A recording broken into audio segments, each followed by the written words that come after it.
আচ্ছা, জীবনে কখনো কোনো মৃত ব্যক্তিকে গোসল করিয়েছেন? যদি কখনো সুযোগ হয় তাহলে সেই মৃত ব্যক্তিকে গোসল করাবেন। তখন খুব কাছ থেকে দেখবেন মৃত মানুষের দেহটা কতটা অসহায় লাগে, মৃত্যুর পরে মানুষের দেহ কতটা ভয়ের কারণ হয়ে দাঁড়ায়। সুযোগ পেলে রাতে লাশটা পাহারা দেবেন, তখন বুঝতে পারবেন প্রিয় মানুষটার লাশ রাতের বেলায় আপনার কাছে কতটা অদ্ভুত লাগে, কতটা ভয়ের কারণ হয়ে ওঠে, কতটা আতঙ্কের কারণ হয়ে যায়। সুযোগ পেলে মৃত ব্যক্তির শরীরে একটু হাত লাগিয়ে কিছুক্ষণ তার স্পর্শ নেবেন। আপনি তখন উপলব্ধির সুযোগ পাবেন এই পৃথিবীতে বিশাল প্রভাব প্রতিপত্তি মৃত্যুর পরে কতটা নির্যাতনের রূপ নেয়।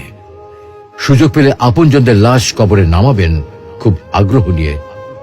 শেষবারের মতো মৃতদেহের মুখটি একবার দেখার চেষ্টা করবেন এবং বারবার উপলব্ধি করার চেষ্টা করবেন এই মৃতদের সাথে অনন্তকালের যাত্রার পথে এটাই আপনার জীবনের শেষ দেখা।